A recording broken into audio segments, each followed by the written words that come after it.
E hoje a gente vai aqui falar com o founder de uma startup que está dando o que falar, que é o Na Porta, certo? Mas aqui com a gente o Rodrigo Yannis, que é um co-founder, que está aqui conosco.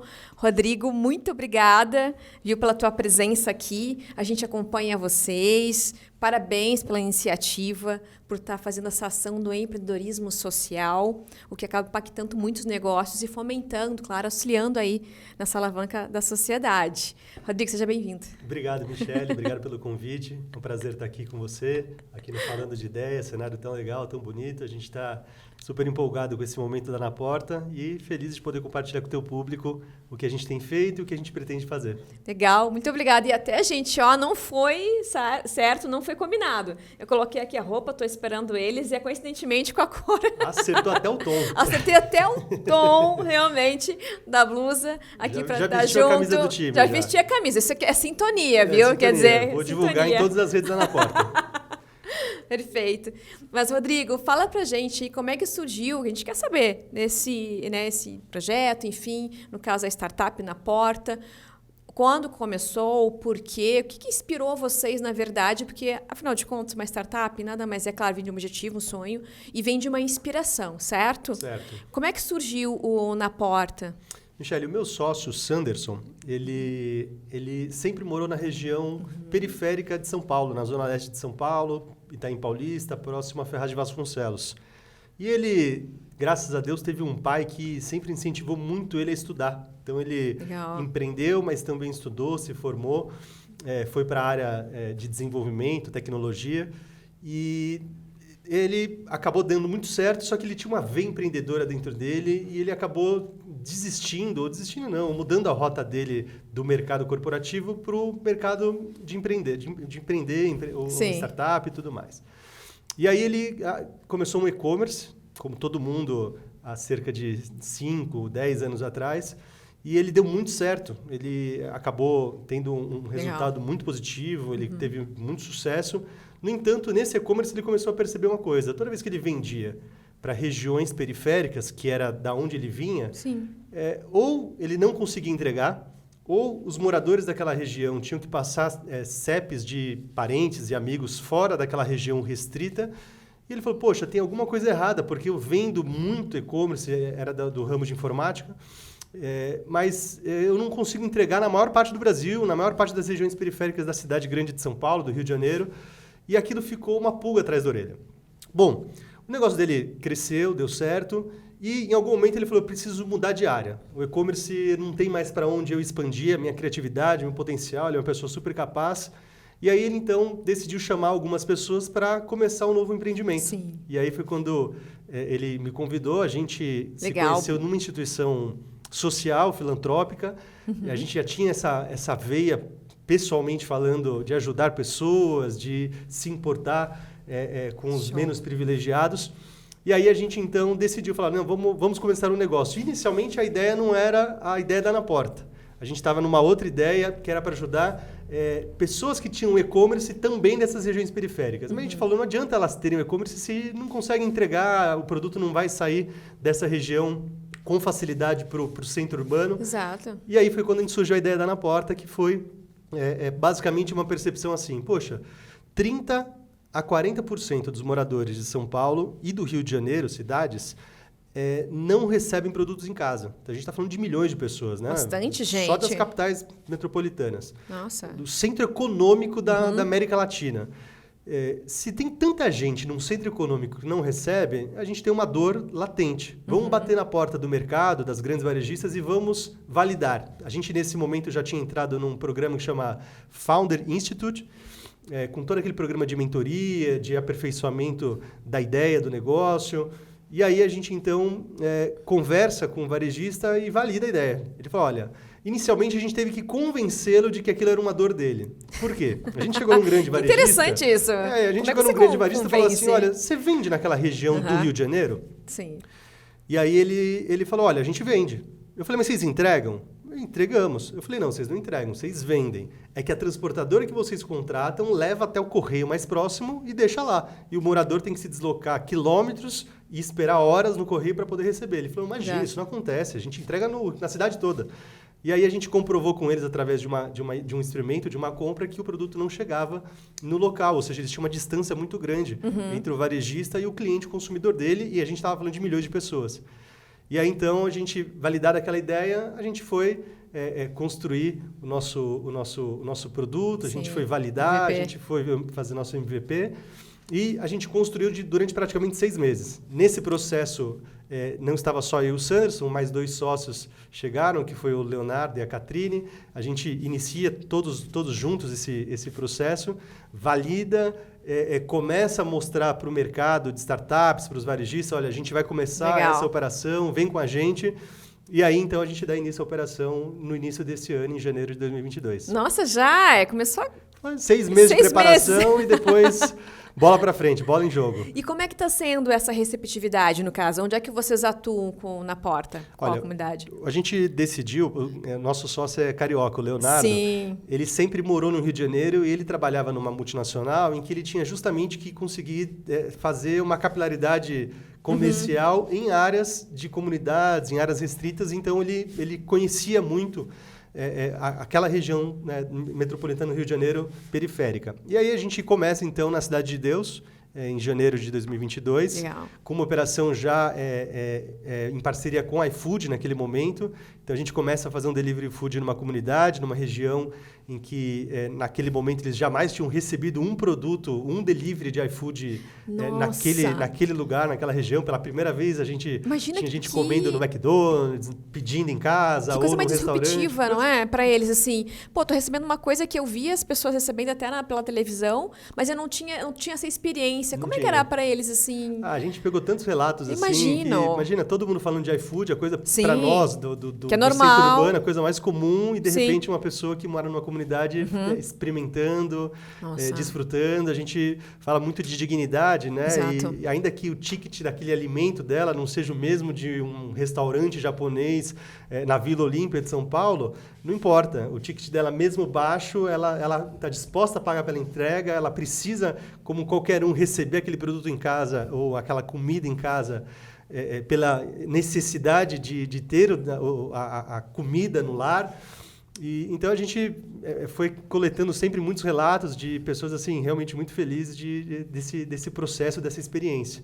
E aí a gente foi fazendo todo esse delivery food até que em março a gente conseguiu iniciar a primeira operação com varejista. Legal. E aí então a gente foi colocando dentro da nossa base, ampliando as bases no Rio de Janeiro, viemos para São Paulo. Então, falando de hoje, assim, fazendo um mapa geral de como a gente está hoje, a gente tem hoje 5 bases logísticas, né? A gente chama de ponto de apoio, Sim. que é na Cidade de Deus, no Rio de Janeiro, no Rio das Pedras também no Rio de Janeiro, Mangueira, Rio de Janeiro, Rocinha, Legal. Rio de Janeiro. E agora a gente está também em Ferraz de Vasconcelos, aqui em São Paulo, com a nossa primeira operação aqui na cidade. A gente já fez mais ou menos 50 mil entregas nesse período. E estamos aí com agora uma projeção de fazer muita coisa boa pela frente. Tem muito projeto, tem muita expansão, muito cliente chegando. Então... Porque acaba gerando outros negócios, outras novas oportunidades também para vocês e também para as pessoas que estão aderindo isso das comunidades. Exato. Isso é muito importante, que nada mais é também do que vocês estão fazendo um empreendedorismo social, que a gente fala. Exato. Né? Que é conseguir potencializar, entender ali qual o problema, qual a dor daquela comunidade, conseguir entregar valor, né? Entregar a solução. Exato. E como é que tem sido isso para vocês? Assim, a comunidade, claro, eles gostam, porque é uma coisa que eles começa, eu faço parte do mundo, e eu vejo que você fala assim com, sabe, os olhos brilham, assim, que legal, a gente está fazendo, ajudando. Isso tem muito a ver com aquilo que vocês sempre acreditaram, uma coisa que já sempre veio com vocês, que é de auxiliar as pessoas, contribuir para uma sociedade mais justa. Isso tem muito a ver com um propósito? Sem dúvidas. Michele, a gente, desde o início, a gente falou para os nossos possíveis clientes e para os nossos investidores que a gente deixaria o dinheiro na comunidade.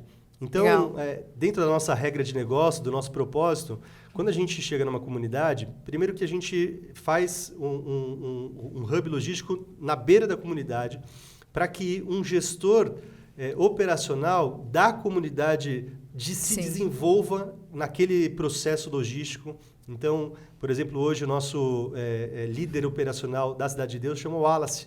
Ele é da comunidade, ele era um entregador, sempre foi um entregador de aplicativo, mas ele está fazendo logística agora, crescendo academicamente e aprendendo com a Anaporta o que é uma gestão operacional. Ou seja, a gente não está deixando apenas o salário dele nesse caso, mas também o aprendizado, o desenvolvimento pessoal, alguém que na comunidade está se mostrando, alguém que está indo numa trilha de aprendizado, de empreendedorismo, de crescimento pessoal. E uma outra regra de negócio é que os nossos entregadores também são da comunidade. Então, sim. Tem que ser da comunidade. Tem que ser da comunidade. Certo. Obviamente que tem 2 motivos para isso. O primeiro que para entregar na comunidade precisa conhecer os becos, as vias, as vielas. Então, naturalmente, uma pessoa da comunidade tem mais facilidade e consegue... Já conhece bem. Exatamente, consegue se localizar. Mas também porque a gente tem como premissa de que se a comunidade entende que tem uma empresa lá e que os próprios moradores são funcionários, são empreendedores, são entregadores, são microempreendedores, a comunidade aceita melhor. A comunidade ela se sente parte, ela colabora e, consequentemente, ela protege.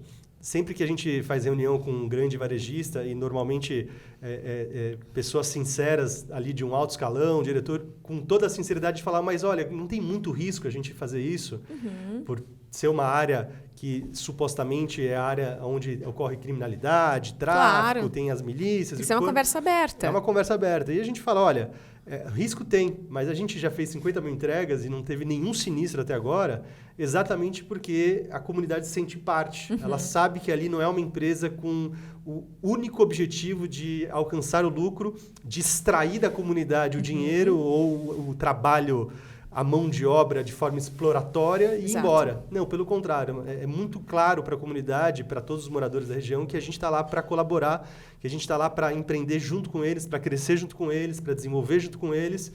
E então tem uma aceitação, uma proteção social, no sentido de que não tem sinistro. Isso é muito bom para a logística, né? Porque, obviamente, para quem não conhece o mercado, todo produto que sai para ser entregue em qualquer região do Brasil, de qualquer empresa, ele está segurado por alguma seguradora, porque existem sinistros. E não acontecer sinistro em comunidade é um contrassenso, né? Porque, teoricamente, numa região de difícil acesso ou onde tem uma criminalidade por XY motivos, teoricamente deveria ter sinistro e não tem, justamente porque a gente consegue demonstrar isso de forma efetiva. Então, legal. A gente entende isso como um propósito, né? Exato. Faz parte do negócio, porque beneficia o negócio, mas também a gente acaba permitindo com que haja uma renda maior e um crescimento, desenvolvimento pessoal também para quem é da comunidade. Sim, acaba agregando valor, né? E como vocês falaram, essa questão do engajamento que vocês conseguiram promover, o sentimento de pertencimento das pessoas, sendo claro até nas próprias empresas, internamente, isso é uma coisa que faz com que a pessoa se engaje, com que ela consiga ser mais produtiva ou produtiva. Isso, principalmente nas comunidades, é importante, porque é um olhar para as comunidades, para essas pessoas que precisam desse auxílio. É verdade. E o interessante é que vocês não só, proporcionam, o meio de trabalho, de renda, mas também desenvolvem. Olha, como é que você faz a gestão das suas entregas, certo? Daí a pessoa vê, não, vou ter que entender, eu acho que vou fazer um curso de qualificação. Isso já vai impulsionando também, sabe? A pessoa auxiliando, e aquela questão da autoestima que é muito importante. Eu sou empreendedor do meu negócio, sabe? Eu posso ser produtivo também. Porque muitas vezes também essas comunidades não são olhadas, de fato, certo? Como pessoas realmente que possam agregar valor à sociedade. É verdade. Entender algo produtivo. Isso que vocês fazem é muito interessante. E você acredita que isso é uma tendência que está... Porque eu vejo que tem muitas outras startups também que estão voltando para esse público. Então, acho que pode crescer ainda mais? Eu acho que sim, porque a gente não... A gente, claro, como toda empresa, se preocupa muito com concorrência, a gente sempre... A gente conversa com os nossos concorrentes, a gente conhece bem os nossos concorrentes e a gente sabe que é natural de mercado ter essa concorrência. No entanto, as comunidades... quando eu falo comunidades, eu não falo só a favela, estou falando também de áreas periféricas. Né? Às vezes é uma área urbanizada, mas por ser periférica, ela é considerada uma área de risco, ela tem um CEP restrito e ela não recebe produto entregue nessa região. Então, moradores desse tipo de região são aos milhões no Brasil, Exatamente. Em São Paulo. Então, a gente sabe que, por mais que tenha concorrência, tem espaço para todo mundo, para todo tipo de ideia, para todo tipo de projeto. Então, a gente acredita que a gente é só mais um que está levantando a bandeira e falando, olha, gente... existem milhões e milhões de pessoas que moram em regiões de difícil acesso, no entanto, são brasileiros que produzem, que têm capacidade de desenvolvimento, que podem produzir, que podem gerar muito resultado para a sociedade, que têm criatividade, que podem trazer para as áreas mais urbanas e desenvolvidas muitas soluções também. Então, a gente fica muito feliz. Sabe que tem um ponto da logística que a última milha, que é o que a gente faz, a last mile, Sim. ela é normalmente a menos remunerada. E a gente entende, porque tem... imagina uma grande transportadora que tem um centro logístico em Cajamar, em São Paulo, e aí tem um centro de distribuição na cidade que manda para o Rio de Janeiro de avião, que chega lá, a última milha, ela tem ali já um custo menor para que um grande transportador invista. E, naturalmente, entregadores de última milha, eles têm ali um ticket pequeno, né, de recebimento. E a gente sempre, argumentando com os nossos clientes e investidores, a gente sempre deixa algo muito claro, que a gente sabe que a gente quer pagar cada vez mais para o entregador por entrega realizada, mas a gente nunca vai deixar de pagar de forma digna. Ou seja, sim, ainda que a gente tenha alguns clientes que muitas vezes têm um ticket muito baixo, às vezes a gente faz entregas com um ticket superior ao que a gente recebe do nosso cliente, só para remunerar o entregador de forma digna e de forma que a gente considere que ele vai alcançar um resultado ali importante para ele e relevante para ele. Porque se a gente for... vamos dizer assim, a gente fala espremer, né? Se a gente for espremer a nossa margem e pagar para o entregador muitas vezes o que o mercado está disposto, o que o mercado consegue pagar, ele também vai ser mal remunerado. E quando a gente começou a empresa, todo mundo conhece parente ou um amigo que já trabalhou com algum aplicativo em algum momento da vida. E a gente sempre conheceu também. Muito curta. E o discurso desses entregadores foi basicamente assim, né? Entregadores principalmente de última milha de empresas logísticas, né? Mais ou menos assim, olha, para eu ganhar os meus R$1.800 no mês, eu preciso trabalhar quase 10 horas por dia, rodar mais de 200 quilômetros por dia de moto, corro risco de vida, fico cansado, gasto muita gasolina, eu sofro um estresse muito grande, não consigo ter mais tempo para me desenvolver em nada. E a gente falou, poxa, esse é o caminho que a gente não quer ir. Então, quando a gente começou a empresa, a nossa ideia era que a gente atendesse uma região de abrangência limitada para que os entregadores fossem moradores daquela região, ou seja, de preferência, morassem próximo àquela região para não ter esse deslocamento distante, isso. Né? Pudessem fazer uma entrega mais rápida, por já conhecer, às vezes 80% das suas entregas é de bicicleta, ou seja, uma entrega limpa, preserva o meio ambiente, eles fazem de forma rápida e ganham a mesma coisa do que ganharia se tivesse tendo todo aquele esforço, todo aquele risco e gasto que um entregador de uma empresa logística X precisaria ter. Então, a gente acredita que isso também é empreendedorismo social, ou seja, a gente tem a nossa parte, o nosso lucro, porque, obviamente, nós somos uma empresa e a gente tem a projeção de crescimento, e quando a gente vende o projeto para os investidores, por mais que tenha um resultado social, também tem uma expectativa financeira. No entanto, a gente faz isso, mas não faz a qualquer custo. A gente faz isso pensando numa justiça social de que a pessoa vai trabalhar num tempo justo, com esforço justo, sendo remunerada de forma justa, e a gente acreditando que conforme a gente vai mostrando um bom trabalho, vai ocupando percentuais de market share dos nossos clientes, né, nas diferentes praças, a gente consegue bater neles e falar, olha, a gente já está com 40% da tua praça nessa cidade, você já viu que funciona, não dá para desligar a operação mais, né? Vamos aumentar esse ticket porque a gente precisa pagar mais nossos entregadores. Então, a gente tem feito isso, graças a Deus a gente só tem aumentado o nosso ticket de entrega por entregador. Então, a gente tem essa preocupação de saber que quem está trabalhando com a gente está sendo bem remunerado e trabalhando de forma digna. Sim, até porque esse foi o início da ideia de vocês, do propósito. E cada vez mais os investidores, as empresas de grande porte, elas estão investindo em projetos assim.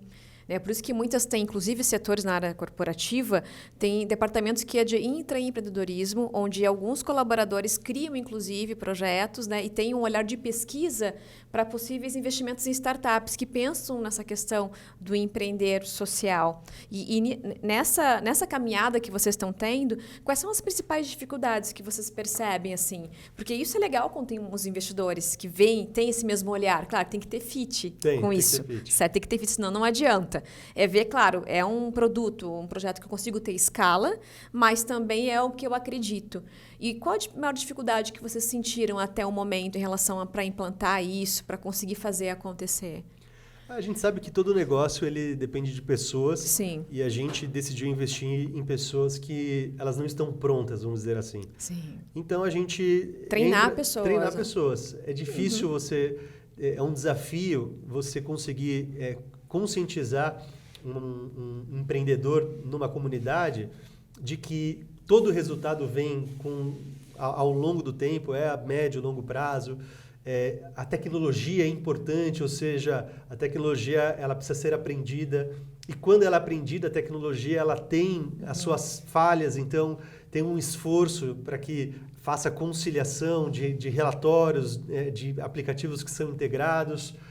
Então, esse desafio de você tornar naquela região periférica um empreendedor, um líder operacional, um entregador, alguém que compreenda que a gente tem conectado cada vez mais grandes empresas, significa que a gente precisa estar preparado tecnologicamente e que aquilo vai gerar negócios e que quanto mais negócio, mais estrutura a gente precisa ter, mais eficiência, SLA. Esse é o desafio, porque a gente acaba, obviamente, como toda empresa, investindo numa pessoa e aí passa o tempo, ela não compreende, aí você investe em outra.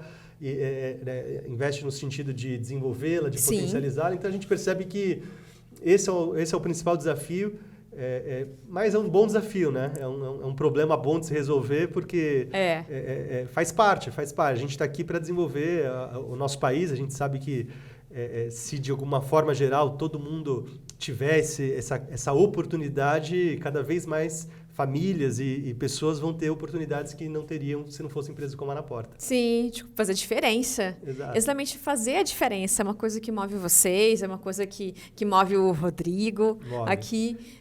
E que bom que está vindo assim, esse mundo de startups, né, que estão realmente criando possibilidades, não só para elas conseguirem faturar, mas principalmente realmente conseguir potencializar as pessoas que estão à sua volta. Isso é muito legal, esse movimento. Eu gosto muito disso, sabe? Porque isso incentiva as outras pessoas, as outras startups que estão começando, sabe? Os outros negócios. E falando nisso, assim, desse desenvolvimento, você acredita que a gente precisa ter algum projeto, algumas políticas públicas que consiga fomentar e incentivar ainda mais a criação de startups? Ou você acha que está bom assim? Enfim, o que você acha que precisa mais para conseguir movimentar mais Rodrigos, por exemplo? A gente sabe, Michele, que é um desafio você iniciar um negócio, porque você inicia no escuro, você depende na maior parte das vezes, ou do teu dinheiro investido até que haja um retorno, ou do dinheiro de um investidor.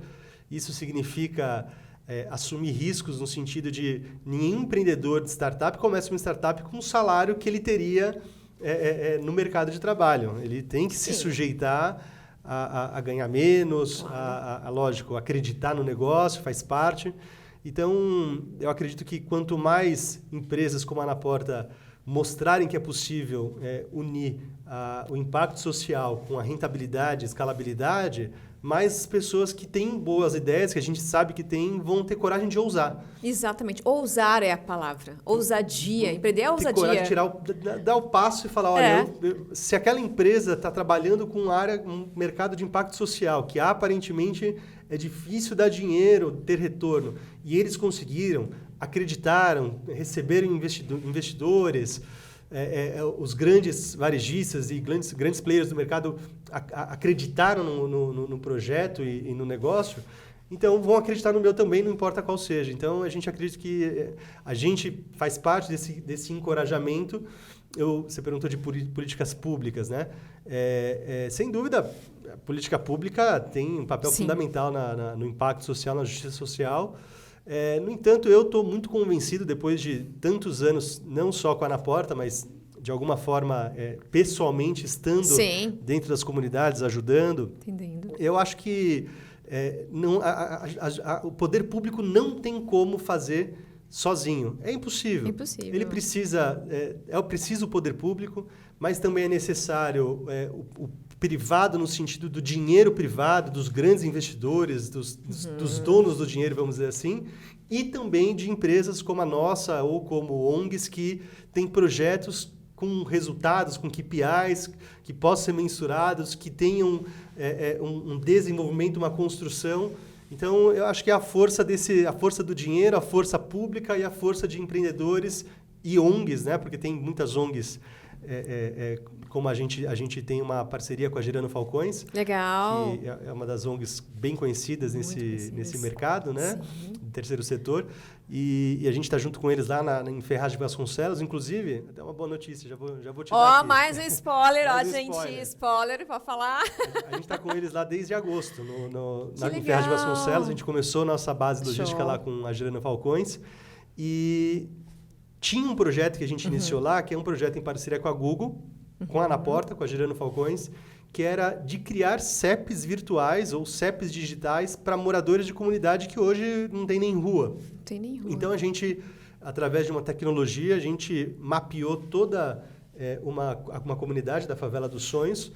A gente que legal, assim. Agora a gente vai partir daqui a um tempo já para o emplacamento, ou seja, elas vão ter identificadas um endereço digital em que elas vão poder usar esse endereço digital, e aí a gente já tem conversas bem avançadas com empresas privadas e públicas para que elas possam contratar serviços. Então, por exemplo, hoje uma pessoa que não tem CEP não pode ter uma conta num grande banco, num banco de varejo, num Bradesco e tal. Mas a gente já tem um grande banco com a gente falando, olha, se o CEP digital tiver lá a placa, se for esse modelo de segurança de dados que é do Google e tudo mais, a gente vai considerar como um endereço para a pessoa poder ter a conta bancária. Então, não só banco, mas também empresas de telecomunicações, de internet.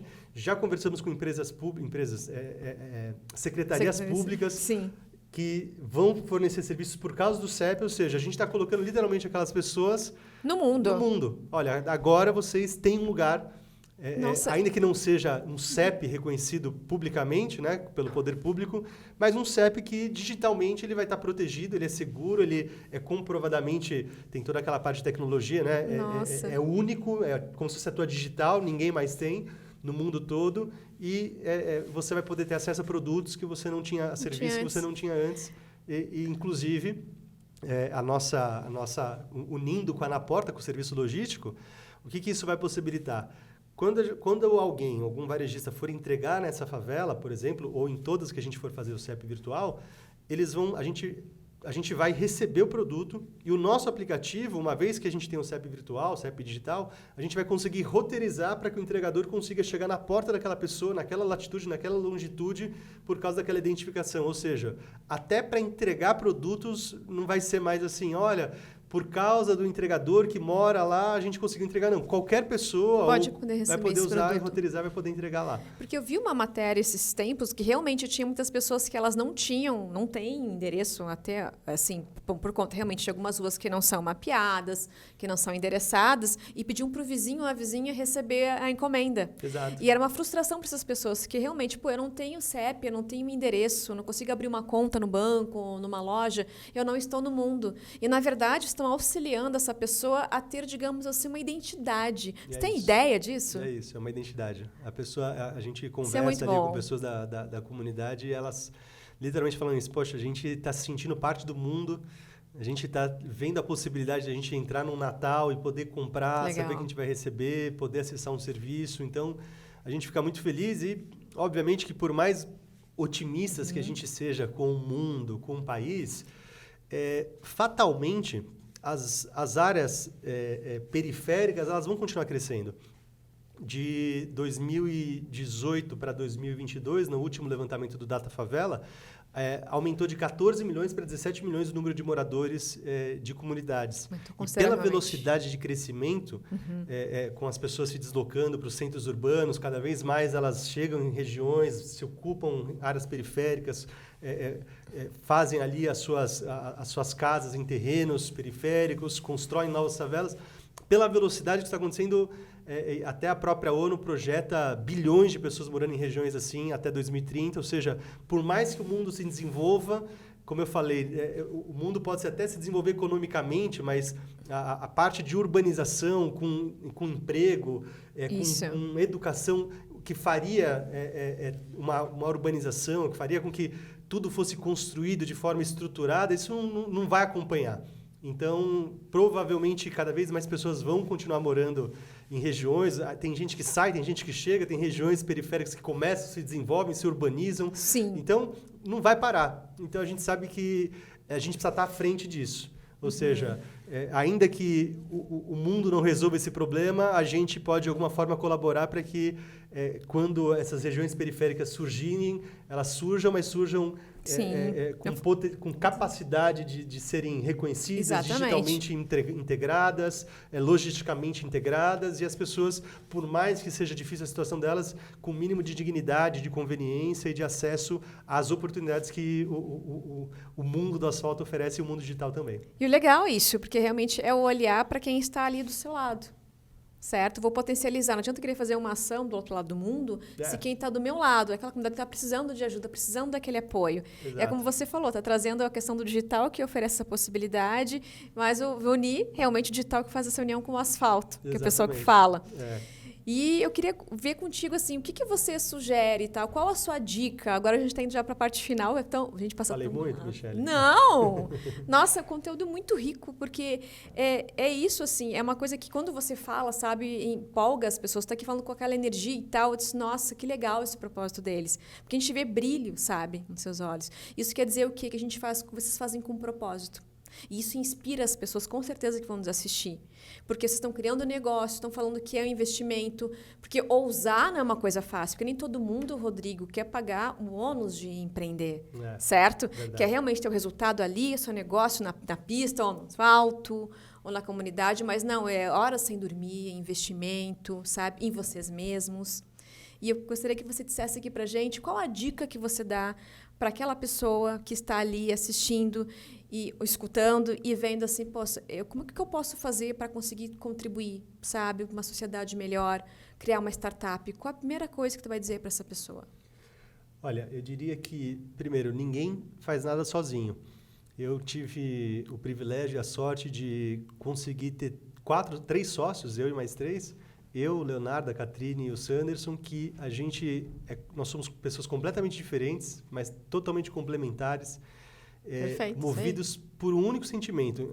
De forma, a gente diria assim, até divina, excepcional, todos acreditam de verdade no que a gente fala. Ou seja, a gente acredita no impacto social, que isso dá sentido para a nossa carreira, que dá sentido para a nossa existência. A gente acredita que o que a gente faz está efetivamente contribuindo com pessoas terceiras que não são da nossa família, ou seja, a gente está impactando a sociedade de alguma forma. Então, quando você vai empreender, você tem que ter a consciência que você não vai fazer sozinho, não tem como fazer sozinho. Eu sempre brinco, o Sanderson, meu sócio, ele é uma pessoa extraordinária, ele é um cara muito capacitado, ele é muito bom, ele é uma pessoa realmente muito incrível e preparada, mas ele não faria sozinho. Sim. Não tem como. Então, acho que o grande desafio para você empreender é acho que o grande medo está em você escolher fazer sozinho. Tem aquele ditado, acho que é meio popular, né? Que quando você faz sozinho, você vai mais rápido, mas quando você faz em grupo, você vai mais longe. Você vai mais longe, isso. Eu acho que, por mais clichê que seja, ele é uma verdade no mundo da startup, no mundo do impacto social, sim, que é você, antes de você pensar em desenvolver a tua ideia, fazer um MVP, poxa, quem vai fazer isso comigo? Porque é engraçado que as pessoas, elas às vezes, ela não está no teu ciclo social. Eu não conhecia o Leonardo, a gente não conhecia a Catrine, não tinha quase nenhum vínculo, mas foi uma conversa, uma percepção, poxa, parece que vamos namorar. essa oportunidade, essa relação, e a gente descobriu 4 pessoas que a gente fala assim, poxa, é amizade para a vida toda, e eu acho que isso contribui no dia a dia, porque no dia a dia, apesar da gente ter tido até agora, acho que 80% das notícias positivas, as 20% negativas, elas são quase de derrubar. Né? Porque normalmente uma notícia negativa ela é para acabar com o negócio, né? Basicamente, para entender o que é uma notícia negativa numa startup você tem 2 clientes, perde um, você quase perdeu 50% dos negócios. Então, chega a ser quase desesperador. Exato. Só uma notícia negativa no meio de tantas positivas, ela pode acabar com tudo. Então, quando você tem pessoas que estão no dia a dia com você, te inspirando, que você vê não só a capacidade técnica delas, mas o coração delas empreendido no negócio, te encorajando, também sabendo lidar com as tuas limitações, com os teus momentos de baixa velocidade emocional. A coisa mais importante você ter essas boas pessoas. Sabe que o Thales, da G4 Educação, aquele até meio influencer digital também, isso, além acompanho de empreendedor ele. E tudo mais, Legal. Ele fala sempre que o erro do empreendedor iniciante, de quem abriu uma startup, é querer gastar pouco com pessoas. E aí, então, ele quer ser o sócio sozinho, quer ter 1, 2 funcionários pagando pouquinho para fazer o negócio acontecer. Aí não acontece. Só que não acontece, porque os riscos e os desafios e a capacidade que você precisa ter para falar com o mercado, falar com os investidores, falar com os grandes players, ter o know-how para falar ou para empreender com tecnologia, com capacidade técnica, capacidade de comunicação, é muito difícil. Então, o Thales sempre fala que o ideal é você investir tudo que você pode no começo em pessoas. Porque a chance do barco falir, se 70% das startups falhem, vem a falência depois de, não sei qual que é o prazo, acho que é 48 meses, alguma coisa assim, 24 meses. 24 meses. Se é tão rápido, então a chance de você falir no começo, de você errar no começo é muito maior. É lá que tem que começar com as pessoas mais capacitadas, mas também mais engajadas, com o mesmo propósito, com o mesmo coração. Então, eu acho que essa é a melhor dica. Antes de pensar no negócio, pensa nas pessoas. Pensa nas pessoas, quem vai estar do teu lado, começa a procurar. Porque, afinal de contas, tudo se resume a pessoas. Exato. Não é verdade? Exatamente. Mas eu sempre falo isso, realmente. As pessoas, teus parceiros, seus sócios não são iguais a você. São pessoas totalmente diferentes. Sim. E, às vezes, são as pessoas que menos imagina e você vai encontrar no decorrer do caminho. Exatamente. Eu também tenho sorte de ter essas pessoas ao meu lado. Que bom. E, olha só, é muito legal, muito inspiradora a tua história. Eu te agradeço muito por você estar aqui com a gente. Foi uma rica experiência. E vou aí acompanhar o Na Porta. Quero saber também mais spoilers, viu? Exclusivas. Mas fala lá pra gente, ó, naquela câmera lá, ó. Qual é o contato pra gente saber um pouco mais sobre o Na Porta? Se você quiser seguir o Na Porta, vai no Instagram primeiro, @naportabrasil. Lá no LinkedIn, onde está acontecendo o mundo dos negócios, é Na Porta Brasil. E Na Porta Digital, que é o nosso site. Segue a gente, acompanha a gente, tem muita coisa boa acontecendo, tem muita expansão para acontecer, vai ser um prazer ter vocês lá nas nossas redes. Obrigada, Rodrigo. Um abraço na tua equipe lá na Porta. Sucesso para você, viu? Obrigado. E, ó, a gente vai lá conferir ainda, fazer uma matéria. Obrigado, Michele. Te espero lá, então. Pode deixar. Obrigado. Gente, então, uma rica experiência aqui com esse assunto Na Porta. Siga a gente lá, acompanhe, ative lá o sininho, viu, no meu canal falando de ideias. Se inscreva para receber esse conteúdo riquíssimo e outros também que virão. E tenha uma ótima experiência. Até a próxima.